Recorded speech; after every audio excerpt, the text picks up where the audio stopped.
I'm on the Writers, Producers, Directors Committee of FECTU, and I'm also a filmmaker. And I'm really happy I've assembled such a great lineup of people to talk about new opportunities for distribution. I think that particularly focusing on kind of online content and video on demand and so on. We have Vivian Avery from the BFI. She's the head of research and statistics at the BFI. She comes from a background of working in government departments, including the Department of Culture for Media and Sport and the Office for National Statistics. So she'll be able to reflect on the market at present and kind of speculate as to how it's going to develop. Then we have Marcus Marcoux, who is the producer and director of Papadopoulos and Sons, which has been a film that's been very successful in terms of its sales and distribution, and he'll give us some background to that. And then we have Julia Short, who was at Verve and is now the managing director of, is it House? I've asked her 3 times. And she'll be able to feed in on that. And then lastly, from Distrify, which I'm sure many people will know, we have Alessandro Jacoponi, who's kindly stepped in for Andy Green, who was originally advertised. Do come in. So, without further ado, I'm going to pass you over to Vivienne, and thank you very much. All right. Thank you, James. As James said, I'm the head of research and statistics at the BFI. What I'm going to just talk you through in the next 10 minutes. How many people here know about the BFI Research and Statistics Unit and the sort of stuff we publish? There's generally a sort of, quite a few of you do. Okay. Well, I'll say a bit for those who don't, but I won't do too much detail. And then I'm going to take you through some sort of, as James said, background contextual information about where the market is at the moment and what's been happening in terms of the growth of video on demand, both in the UK and globally, and some of the implications for this in terms of changing behaviour and the challenges that we've still got, and then our sort of potential scenario of where we think we might be in 2023. So in terms of what we do at the BFI in our research and statistics area, we produce official statistics and research on the film industry, and really this was set up about 15 years ago in response to the fact there really weren't any, and it was really hindering the ability of the industry to move on, because it was very difficult to get consistent and reliable information without going to millions of different places. We base this around a UK film database which covers the whole film value chain. So those of you, as most of you are involved in production, we start at that stage. For each film we find out about, we track what is in production, its budget. We then go on to look at its release, its performance theatrically, video, DVD, if people win awards, all of that sort of thing is put together so we can produce a good analysis across the industry. We publish our statistics quarterly and annually on the website. But we also do other research projects, mainly about the economic and cultural impact of film, and some of those, I've just put some pictures up. Something else I wanted to mention today, because it's quite relevant, is the BFI Lottery Distribution Fund has been funding some films to look at new models of distribution, and they've written, as case studies, they've written up reports on these, what they've learned, called insight reports, and I think you might find these relevant. You can find them on our website, but I've got a few findings from those we've got so far. Have any of you here worked on any of those films? I was conscious there might be people here who know more about them than me, but okay. Right, well, looking at the market, these charts here go up to 2012. We're working on the 2013 data at the moment, but I'll say a little bit when we come to it. This one looks at UK gross film revenue across all platforms from 1998 to 2012. And you can see that by 2012, well, by 2011, the market reached about 4 billion. The big sources of revenue, the green TV, and that continues to grow. And just at the top, the little reddy purple colour, you can see the growth of video on demand starting to make a more significant contribution to the market as retail and rental video decline. That was 2012. Looking, as we were yesterday, hastily scrabbling together 2013 data for you. The market's gone up a bit again in terms of revenue, and the big growth area has been both video on demand and TV. looking at cinema admissions since 2001, they've been sort of reasonably steady. They've fluctuated a bit. This graph again up to 2012, they have gone down in 2013. They're back down to, I think, somewhere between the 2010-2011 level.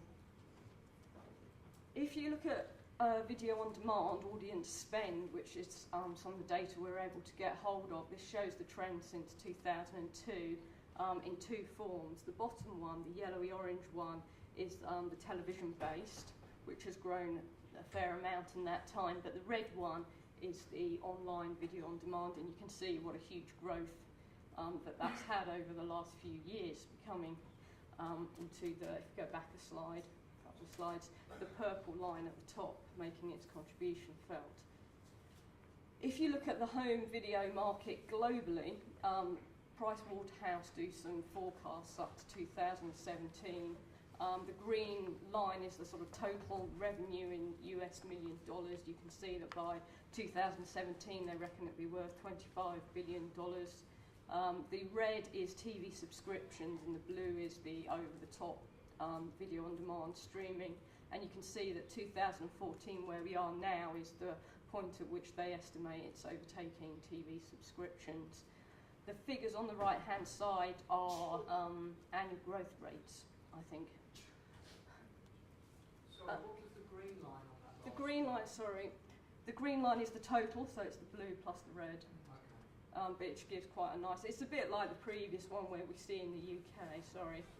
You can see that exponential sort of growth curve coming through.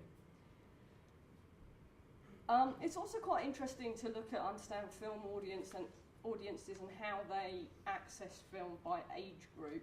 Now this slide is taken from 2011, so it's a little bit out of date now, but you can see there are clear patterns, or were in 2011, only 3 years ago, quite clear patterns in the different ways people access films with... Oh, please would you stay there? I don't know what's happened there. Okay, oh, it's gone again. Okay, so at the younger end, let's see if it's going to stay. Okay, at the younger end, pretty evenly split really across all platforms, but older people with the concentration much more TV based, the grey and the dark black lines. If you can't see at the back, the pale blue and the orange are the streaming lines, which back in 2011 were quite concentrated on the younger users. I think if you were updating this 3 years to 2014, you'd see that spread much more across the ages, and we'd expect to see the green on DVD going down. I was just emailed some figures before I came about some data published today, I think by Barb, or recently published by Barb, where they're showing quite a big decline in 16 to 24-year-olds watching live TV, and I know that's something the TV channels are concerned about. Okay, well, that's a bit about the shifting in platforms. We're also learning a bit about how behaviour's shifting. So Ofcom use these lovely phrases, media meshing and media stacking. Do they mean, are they things right? Have you heard of those? I had to look it up myself, I admit. Media meshing is where people are using more than one screen on roughly the same task in the same room. So say you're watching TV on one screen and either, say, looking up an actor on IMDb or tweeting about your film at the same time. Media stacking is where you're using two different screens to do two unrelated tasks. So you're sort of watching your film on one screen at the same time, but you're on Facebook doing something or the other. So we need to understand how people are using all these new types of technology and understand their behaviour. We do know from YouGov research that people are watching films on tablets and mobiles. I think there was a view a few years ago that they wouldn't be suitable, but it's quite clear people are doing that. And also emphasising the importance of social media and word of mouth in new models of distribution. Smart TVs are now a third of the new TVs sold, and people are using them and their internet connectivity for VOD film and catch-up TV. But the evidence suggests that cinema will retain its audience for the quality of the viewing experience. I'm going to come back to that one. So what are the challenges with this new multi-platform world? Well, those that we're aware of is that the video-on-demand film inventories are currently quite small. They might not seem small if you look at them, but you can, if you do a search, and I think we did a project last year looking for the number of leading titles on a number of them, quite a lot of them were missing. I think we looked for Skyfall and couldn't find it on quite a lot of platforms, and films like that, you know, you would expect to see. That's because Sky wouldn't pay them enough money. Possibly.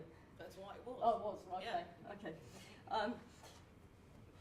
Short form content is still preferred on mobile devices, so people don't, the evidence suggests people aren't watching full length feature films on their mobiles, but again that could change in the next few years. Pricing still considered quite high, both cinema prices and video on demand. And smart TV is expected to sort of take over physical video by providing the VOD inventories extend. There's a lot of discussion about when that might actually happen and when VOD might overtake DVD and physical video, and depending on who you are, your estimate is anything from 2017 till 2020.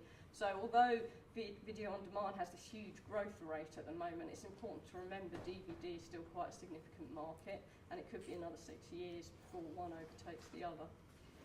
There's no tracking service in this country for film on video on demand, so we've got no data on what the most popular films are. Everyone's refusing to release their data. Even the BFI player at my own company is refusing, although they will tell you that the most popular films are those about sex and trans. And no one has yet made a film about sex on trans, apparently. Right. The distribution fund has been trying to help develop new business models for distribution, and by funding a number of projects and reporting on these with these insight reports. And there's probably a bit too much to read on the screen here for now, but I just wanted to flag these up because there's some quite interesting findings coming up, and you can get them all off the website, and there might be things you want to look at. So for Borrowed Time, the main lesson from that, when it looked at different distribution models, was getting your distribution strategy considered very early on in the film's lifespan. What Maisie knew, we learnt a bit about price points and how that affected your total revenue. And a field in England was quite an interesting one because it looked at releasing the film on all platforms at the same time, and we found that 77% of the audience knew they could watch it for free at home on TV on the day one, but they still chose to go to the cinema. So there's some quite interesting finding, and I think there's about 12 of them, and they're quite short reports, so you might want to have a look at those.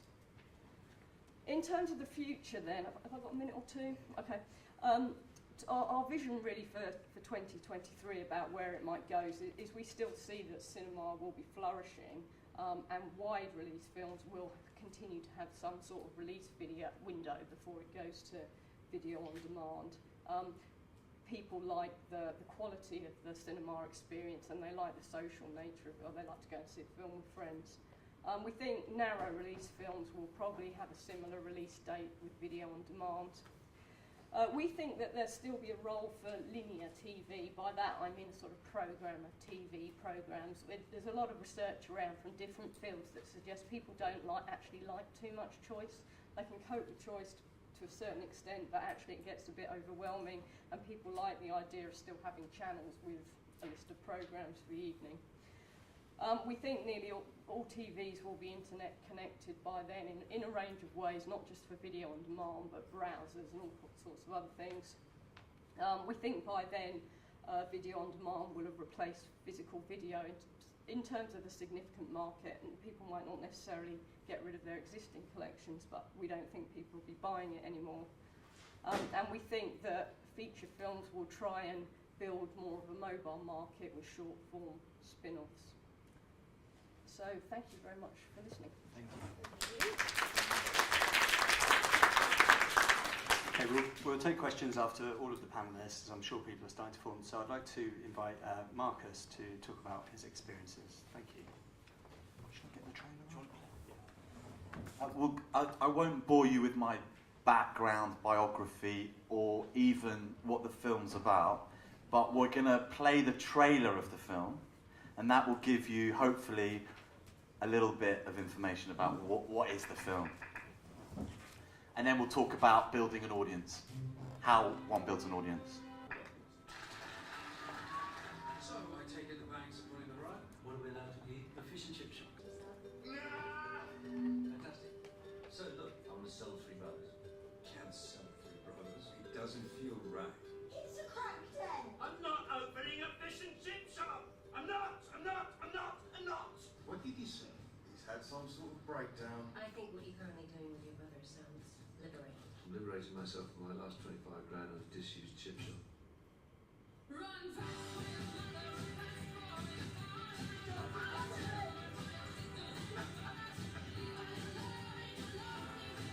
This is the place where your mommy and your daddy met. What? It's a key to this. My dad wants me to spy on you. Don't think he likes Greeks. We'll take kebabs off the men if you ask your son to stay away from my daughter. Perhaps you wouldn't be like this if we were Greeks. Harry's not like that. Because he works in a kebab shop. Yeah, Harry's more like that. Gotta get out of this place. I'll do whatever the bank. Call me when you want to go public. I'll just quit my job.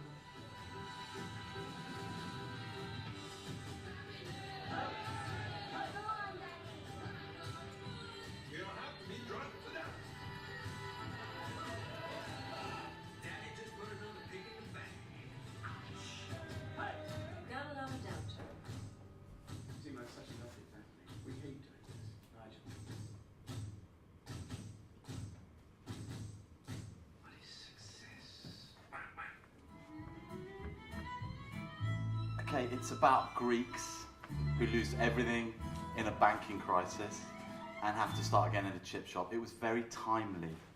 The story came out just as the Greek crisis was taking off and was released in the UK theatrically a week after the Cypriot banking crisis hit the news. So it was very timely. My bit here really is to explain to you that however you're releasing your film, whether it's VOD or whatever platform you go by, you still have to build an audience.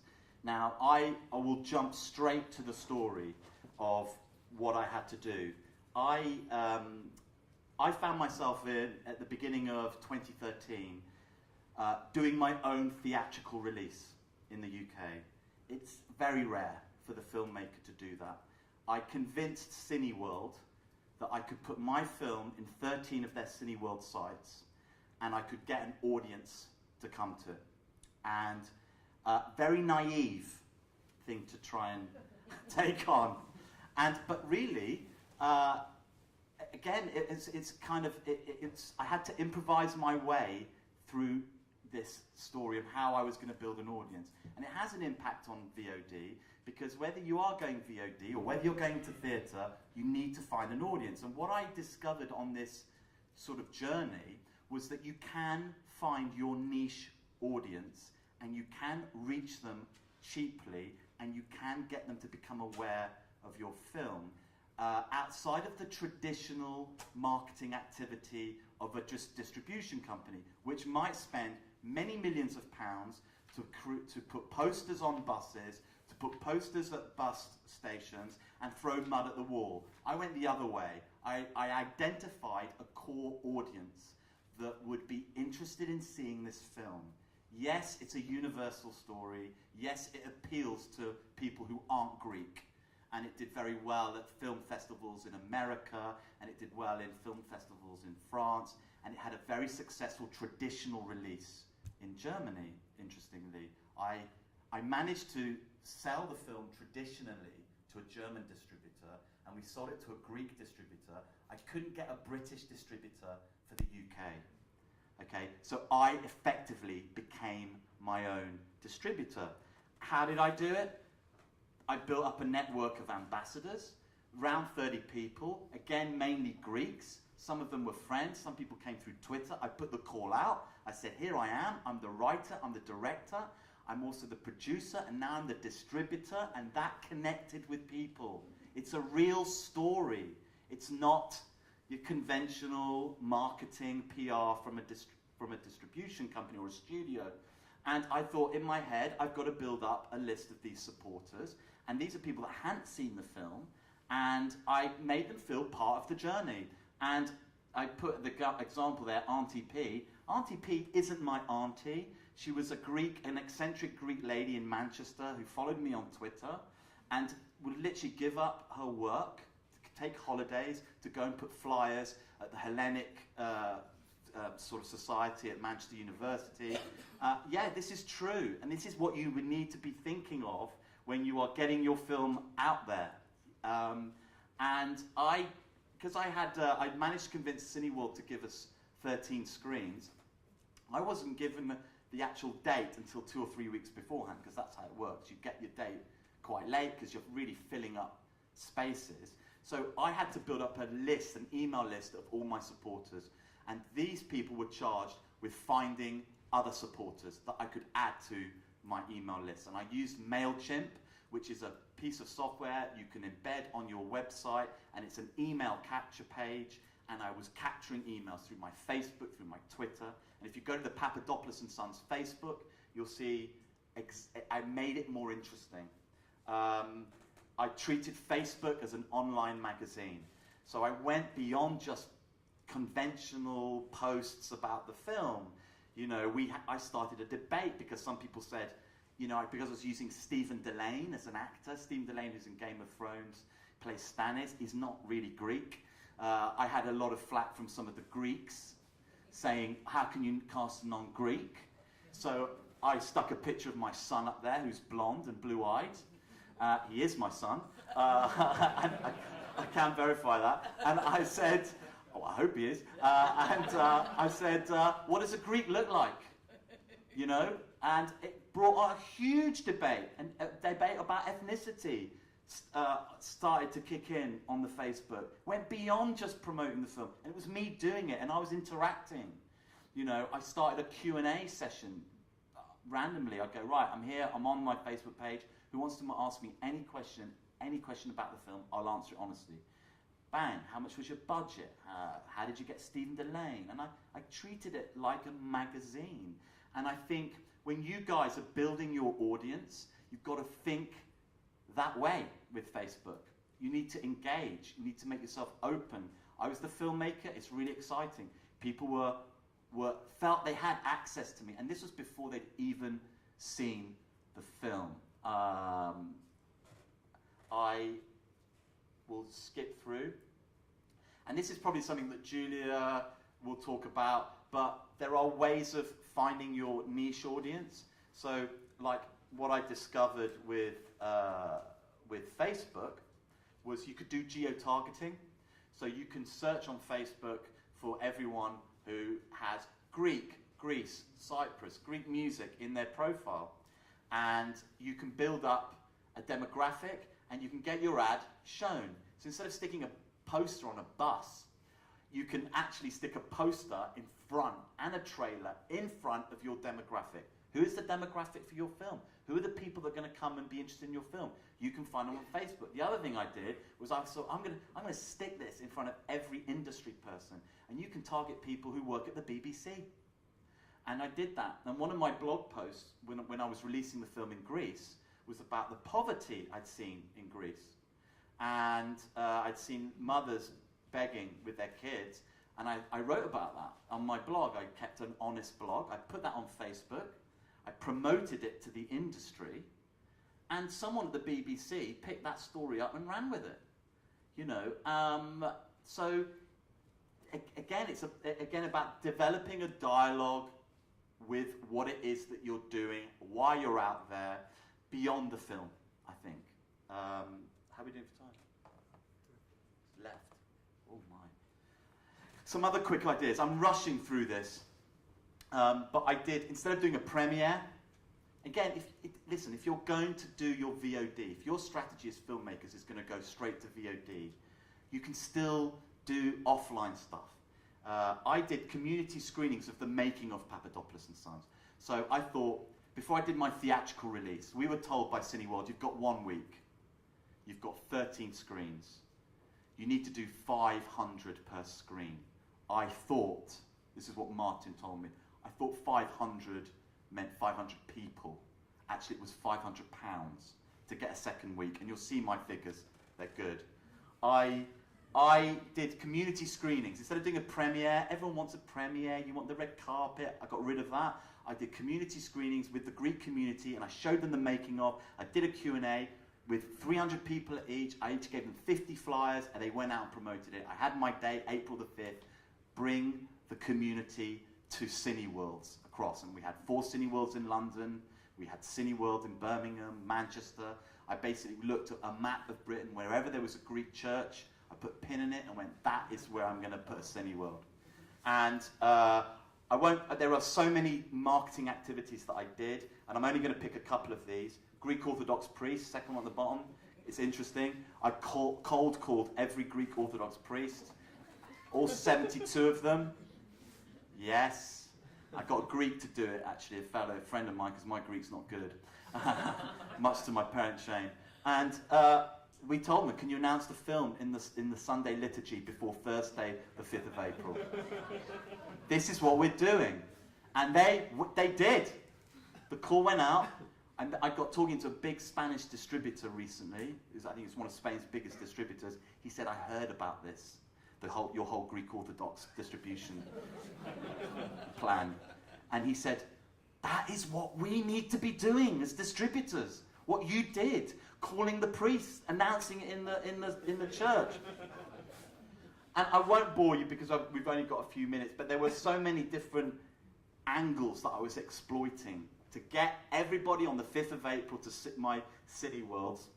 And my first week admissions were crazy. From just 13 sites, we did 8,000 admissions. We had the second highest screen average of any film. I was only in 13 screens, but we had the second highest screen average of any film that weekend. Only Oblivion with Tom Cruise had a higher screen average. The Greeks turned out in force. There was buzz. There was Shaftesbury Avenue, hadn't seen anything like it.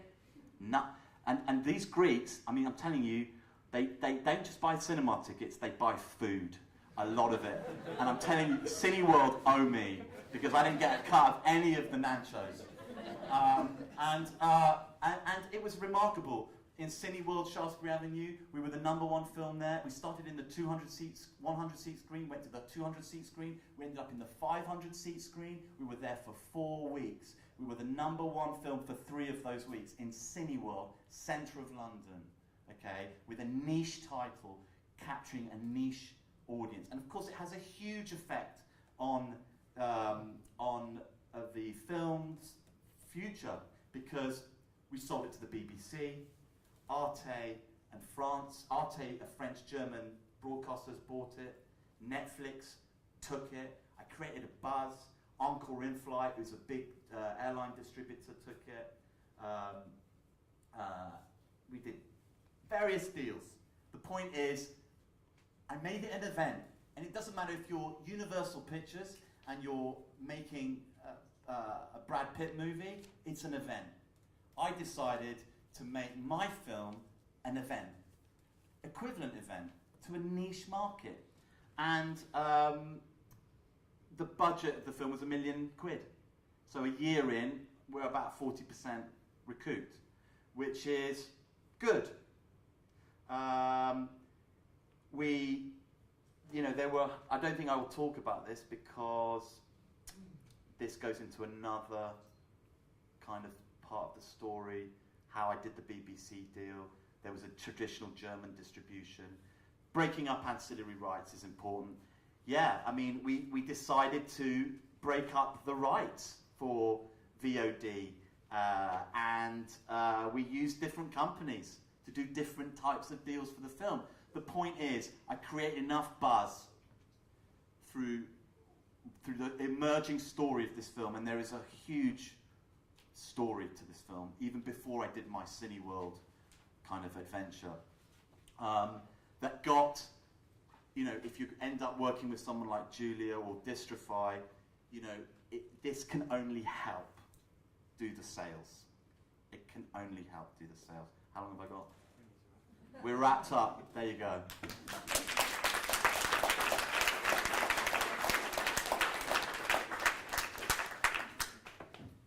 Thank you so much.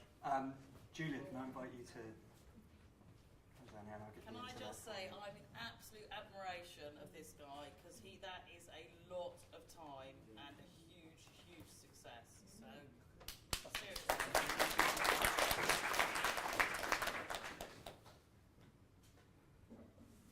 God, I feel a little bit lame after that. I don't have the energy. It's like, Jesus Christ, what have I been doing all my life? I'm Julia Shaw. I've been working in film distribution for 25 years, I think, actually, sadly, this year. So I come from what I call old school. So I started at Rag Film Distributors and worked for a number of very traditional distribution companies. In 2003, I set up my own distribution company, Verve Pictures, which was something that I'd always wanted to do, because I'd always wanted to acquire and release the films that I was always incredibly passionate about. The lesson that I learned very quickly was that the films that I like personally, which is Bleak Misery, actually isn't a great business model, because apparently people don't like watching Bleak Misery in the cinema, apart from me. So after 10 years of doing that, I felt that there was a new world out there, and that actually, DVD was declining, and that there was video in demand. And my business partner at the time he came from an exhibition background, so I guess he's always saw the cinema as being the pinnacle of what a film should achieve. Whereas I felt that most films that are made, 99% of films that are made, I think do have an audience, and we all have to decide where that audience is, and that's not necessarily an audience that will go to the cinema. The audience might be online. So I set up a distribution company as of the 1st of January this year. And we have acquired 29 films for VOD exploitation. And the business model is that we've bought a number of films that are going straight to VOD. We've bought a number of films where we've done, which Vivian mentioned, where we've done theatrical day on date with VOD. We might going forward, we might look at doing more traditional releases. I think the one thing that we haven't covered is in Vivian's, doing her projections to 2020, 2023, and saying about going day and date. No main cinema chain, as in Odeon, View or Cineworld, will play your film if you do not stick to the traditional window. And the traditional window is 16 weeks and 4 days. So if you want your film to go into an Odeon cinema or a View or a Cineworld, you cannot go on VOD for 16 weeks. So you're very limited to what options are available to you. So we as an industry, well, as in exhibition, have got to come in line with how the world is actually working. Because actually, when you're, like what Marcus has been doing, is when you're spending all that time, you're building up a huge head of steam and a huge amount of awareness, I personally think we should allow the consumer to watch the film how and where they want to watch it. The studios dictate, they're very successful at dictating, I'm going to put my film in the cinema at this date at a certain price, 4 months later you'll be able to buy it on DVD, and 2 years later it will go onto television. Now that works brilliantly for the studios. It doesn't work in the independent sector, because if you're putting all that time and effort into building awareness, you've got to get it out, haven't you? You can't just sit there and go, okay, because you can't reheat a film. It goes cold. So I think that the challenge for us, for the industry, is we've got to get exhibition to understand that they've got to be a bit more flexible with those windows, so that we can allow those windows to come closer. I guess the key thing with the things that I've learned in the short time that I've had my VOD distribution company is, it's like Marcus was saying, is We have acquired films on the basis that we've identified the audience for the film. We've very clearly identified that there is an audience and that we know how to get to them. And it's time consuming, but it's not hugely expensive. So actually on a number of films, it's like with Marcus's, there's 99% of the population that you can ignore. You just go, I'm not interested. They're never going to come and see it. I'm going to put all my time, money and effort into the 1% niche audience that I want, that I've identified for my film. So we've acquired films on the basis that we've bought documentaries where there's obviously an inbuilt audience based on what the subject matter is. We're releasing, this weekend, we're releasing Ty West's The Sacrament. Eli Roth presents, you know, it is what it is. It's a horror film, what a surprise, you know. So obviously you've got an inbuilt audience, that's obviously an inbuilt audience. So how our business model is that we're using a third-party aggregator to deliver all the product to the platforms. What we do in-house is we do all the leafleting and social media and Facebook and flyering and PR and getting interviews, and that's the service that we provide. So we acquire the film, use a third-party aggregator. I mean, we're hoping that we'll have enough product that iTunes will actually talk to us directly, but you have to have enough product that they talk to you directly, because otherwise they don't want to talk to every single person in this room because we all got one film they want to talk to. So just a few of my observations, that I think the one thing that is so different about the VOD world, and I know Vivian's covered this already, is the lack of transparency on numbers. You know, if I have to say, you know, the BFI, I am the biggest fan of research and statistics unit at the BFI. The data that is on that site is just so amazing. So you can get box office figures, we know what films are opening, we know everything. In the online world, it's all smokes and mirrors, and it's all a myth. You know, why do we think House of Cards is successful? Because Netflix have told us it's successful. They haven't told us how many people have watched it. They just send out a press release going, oh, House of Cards, it's fantastically successful. Orange is the Only New Black, hugely successful. Well, I could sit here and go, my company's fantastically successful because all my films, I mean, it's just nonsense. So it's that lack of data of knowing, you know, we look at, actually, can I just go online now? I think so while this is loading, I think that there's another fundamental difference with cinemas and going to the cinema sets the ticket price. As a distributor, you cannot dictate the ticket price. So if a film costs $100 million to make, or it's a micro-budget film and it costs £100,000 to make, the ticket price is going to be the same. Now, in no other business is the pricing the same. If I go, I always use a clothing analogy, but as there's a lot of men here, I'll use a car analogy. Is, you know, if I go and buy a Mercedes-Benz, I pay a bit more for it because I expect it to be quite a nice car with a nice engine and it'll beep when I go backwards and I hit something. I'll expect to spend a little bit less on my Skoda because I kind of know what I'm getting. So though that pricing doesn't work in any other industry apart from the, you know, unique in the film industry. And what's great about online is that you can actually affect you can dictate the price of something. So if you want, and this is what I was trying to give you. iTunes Store's not connected. But I mean, if you go onto the iTunes Store, there's a particular film that I wanted to show you. That there's a film in. If you look at the kids and family films, it's all studio product. Loads and loads and loads of studio product. Very little independent product.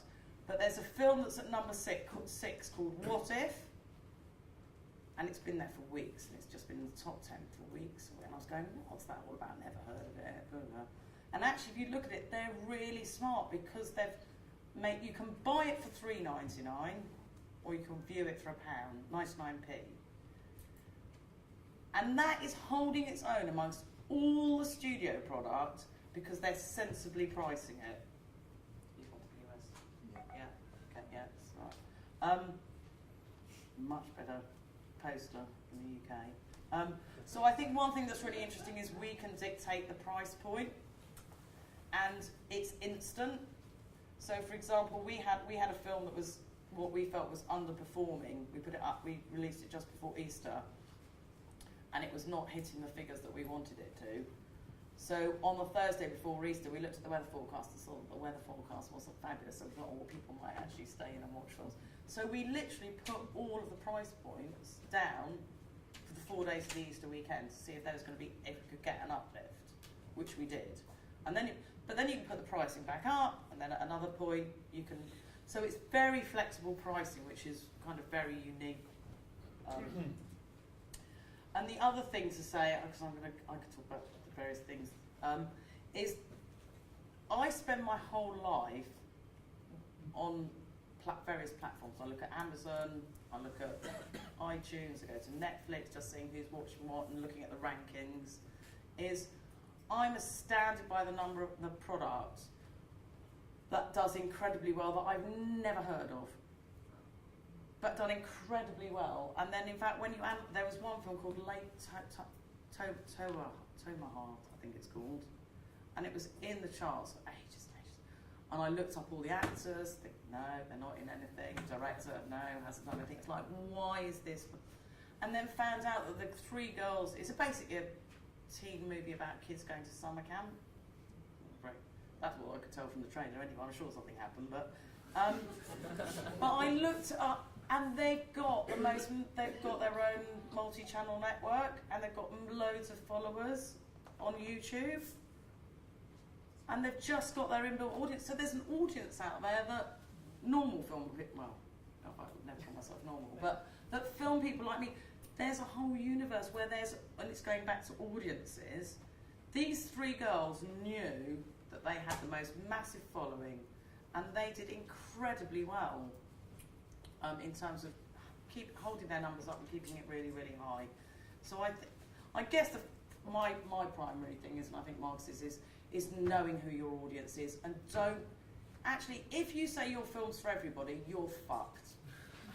Because do you know what? You will never, ever, ever have enough money or enough time to market your film to everybody.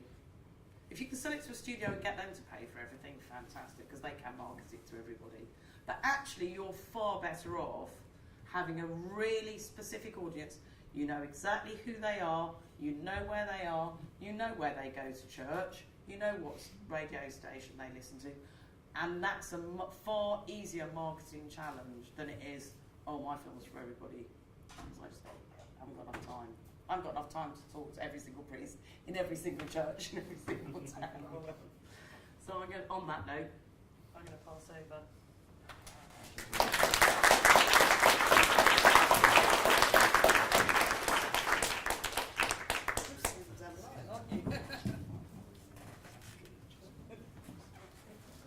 Hello everybody, thank you for being here. Okay.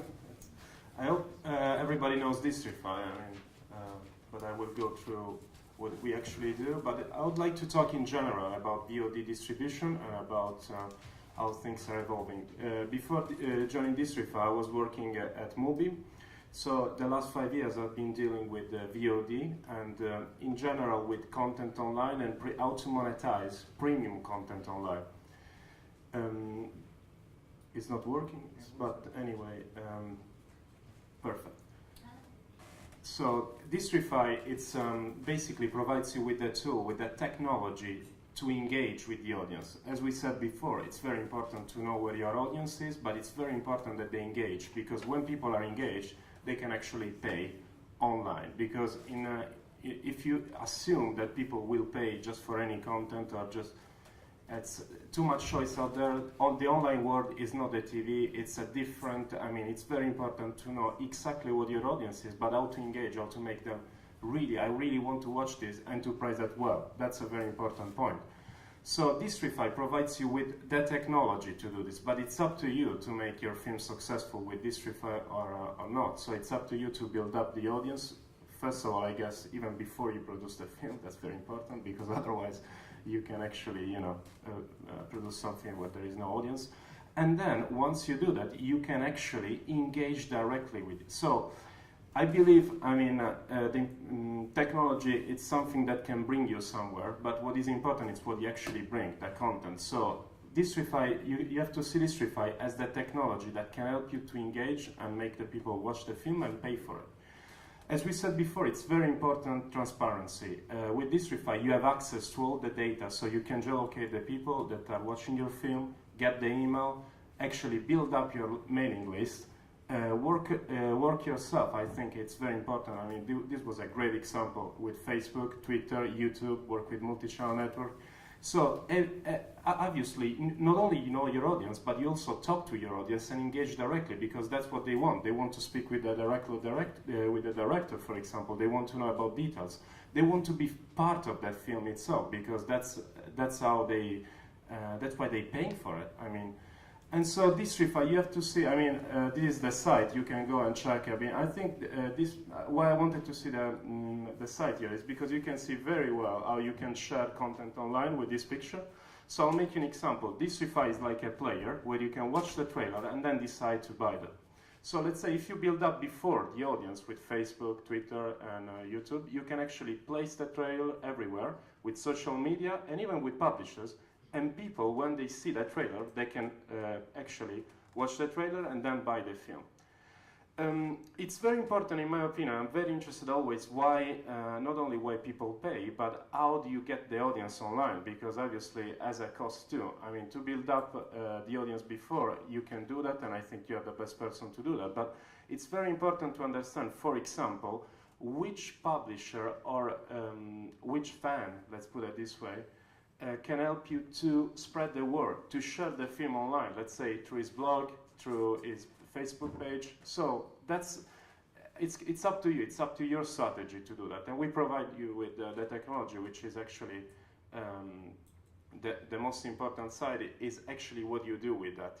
It's not the technology itself. There is always a gap between, where technology brings you and what actually the reality is. You can build up the most impressive code and spend like $500,000 in coding Ruby on Rails like Twitter, but then you don't do anything with that. So it's how understanding very well social media and how to use it. So I think the most successful cases with Distrify, I won't go into the details of the film. I would say in general, I believe like in the rule 80-20. So 80% of the time, the titles that actually perform very well are the one that where obviously the rights holder, let's go this way, that can be the director itself, the distributor, engages directly with the audience, knows very well a niche, and that's most of the time works. That's where it works very well. When actually people just upload a lot of films, they don't have a clear strategy, they don't have a social media strategy, that doesn't work so much. I would say Distrify could overperforms compared to iTunes in certain titles, again, where the rights holder engaged or where the rights holder knows very well the audience. And I think also, apart from building the social media, it's very important to build up your relationship with the publishers online, who's got credibility on an issue, and place that player that you can see at Distrify in the right context. Because content is king, but context is king too. That's why, it's, again, technology is very important, the user interface, but it's very important the user experience. It's very important the context where you actually place not only the player, but where you actually place the information itself. So, again, all these things you have to do that yourself, but it's we provide you with a technology that it's very expensive to build, as you can imagine, and to be effective. And so this is like the Distrify experience and the opportunity that you all have if you produce films. But obviously, again, the VOD, it's something different. You cannot think about the digital rights as any other right, as we mentioned before. So there is no exclusivity. The windows are very different. So you can actually sell your films everywhere. And I've seen incredible cases where, let's say, not only they know the niche, but in a particular area, a film works very well. Let's say, again, before we talked about, the Orthodox churches, there are thousands of cases out there. If you have the right film, you can, let's say, have a good strategy in one territory and be very successful there. And let's say you already sold the film to a distributor in another territory. You don't want to deal with that because somebody is doing that for you. So again, you have all the flexibility to choose your price, to choose like your strategy, and but I think it's very important always to try to look the big picture. Again, these examples were very interesting even to me to understand how it was actually effective, and we saw the numbers. And the numbers, to be honest, I know the VOD numbers because I've seen, some results in several platforms. But these numbers were quite impressive, even in terms of the digital. And I've seen, apart from Netflix, even iTunes, the figures you can see there, you can actually achieve them with Distrify, because I believe it's very important to have the right expectation on things. It's not, I cannot tell you, you're going to make million out of Distrify placing your title with 15 publishers. That's not correct. But, if you saw the figures before, you could actually outperform, let's say, iTunes, if you do the right strategy. And if you think about your production costs, let's put it, I always like to think even in a business clear mind, you can have a really, good return on investment, let's put it this way. And it's very effective to use it, and it's very effective to use social media in the right way. So this is my experience on Distrify. Everybody's passionate, and you are the first promoter and the most passionate if you are the producer and the director. So no one better than you can work online actually what's the audience like and how to engage with them, because they want to engage with you if they're interested in you. And if they're engaged, they can pay. Otherwise, it's not the land of milk and honey. Obviously the online world, it's very different. The way it works, people tend to don't pay. That's the reality of things, especially if they're not engaged, if they feel this is a general content video. The last thing I would like to say, if we see what is very important is video in general for publishers online. I'm not saying something that seems like obvious, but it's not. Many publishers are looking for video content because they have a problem too with their business model too. And so video content online and publishers, they really need quality video content. So this is something you have to look, and if you make some research on that, that's something that can, in the long term, help you to understand how it works. So this is something that they need to, because obviously the revenue streams they're going down, and video content is the only thing that potentially could almost reach and replace it. So this is everything I needed to say. Thank you very much for your time.